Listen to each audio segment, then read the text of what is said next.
Hey guys, today we're going to be discussing beef tallow as a moisturizer, specifically referring back to Dr. Berg's video on the ultimate face transformation remedy for dry skin and wrinkles. Now, this is not to criticize Dr. Berg at all, but his area is not in the area expertise of skin and skincare. So I do want to point out and clarify just some points that he made in the video, and then also this will help you better understand if beef tallow is a great moisturizer for you and maybe not, especially for those of you who have impaired barrier functions such as psoriasis, eczema, atopic dermatitis, or postmenopausal skin. For those of you who are new to my channel, my name is Christy and I have been treating skin professionally for over 17 years now, especially in the areas of hyperpigmentation, acne, and premature aging for over 17 years without the use of topical medication. What would be the thing to put on the skin?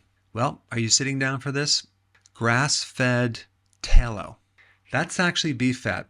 Now, before you click off, just hear me out. It might sound disgusting, but the chemistry of tallow is very similar to the chemistry of part of your skin. In fact, the Latin word for tallow means sebum. That's like the oil that your body produces, the skin oil. Here are the pros for using beef tallow for your skin. It is natural. It doesn't have any synthetic polymers, silicone, acrylates, any synthetic dyes or fragrances. And it does have some of the components that we have in our skin as far as the fatty acids. However, it is quite different. So we're going to compare the two and you can see why some of it is going to be beneficial for some of you and others it's not. And by the way, for those of you who are watching who have used beef tallow, I would like to know if you can put down in the comments what your experience was. Did you like it? Did you some people who have atopic dermatitis use it and they find that the symptoms go away, but as soon as they stop using it, it comes back, and we'll talk a little bit about that.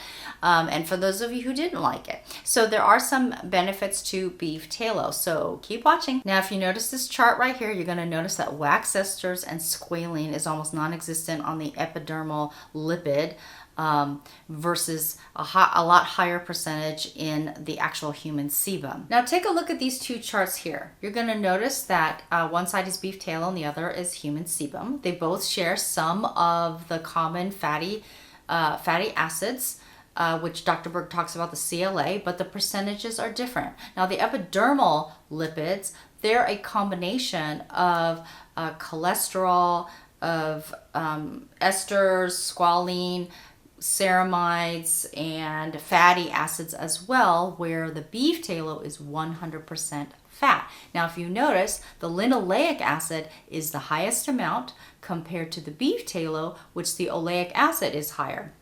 Oleic acid is high in olive oil. Now they use that for cleansing oils because it's very effective in taking off dirt and oil from the skin. But the downside is that it impairs barrier function. So that's why you see a lot of times that they will combine the olive oil with other more hydrating oils.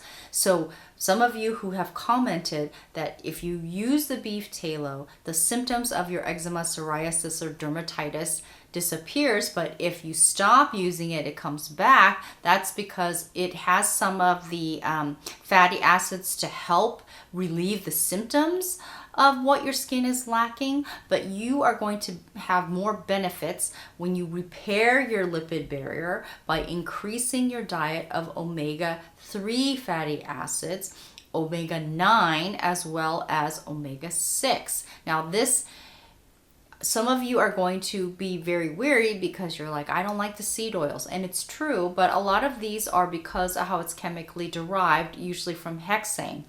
The chemical solvent hexane. If you get the cold press, so that means it's mechanically derived and organic, I guarantee you this is what I treat my clients with, whether it's flaxseed. Flaxseed oil has the highest amount of omega-3 if you don't like fish. There are other foods as well, and vitamin K, that's for fine lines and wrinkles. Tallow will not oxidize the skin. It will not cause inflammation. Okay, so first All oils oxidize on our skin. Anything exposed to oxygen oxidizes, including our own sebum. So squalene, which is one of the lipids that's existent in our skin, breaks down.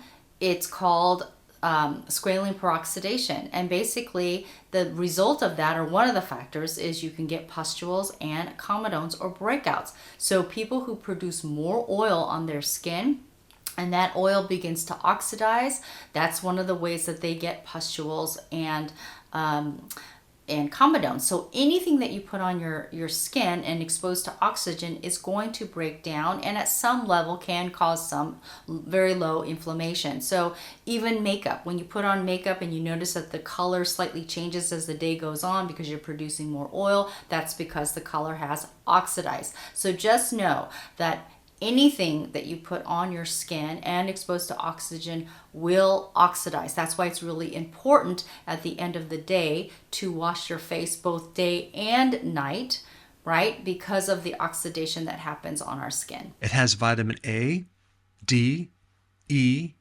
K. Now, I have read in a lot of blogs that beef tallow is very high in these vitamins. However, I did find a blog, and I'll put the link down below, and it was called buffalograssfed.com, and they were talking about how the vitamins that were touted in beef tallow is actually surprisingly low, and she had some test levels, or I think it was snapshots of the levels that she got from another resource. So I will put the link in below, but I will tell you this. Vitamin K, so they're all fat soluble vitamins, but vitamin K, it does not absorb. It doesn't have a high absorption rate into the skin. You actually have to use a transdermal method in order to get that in.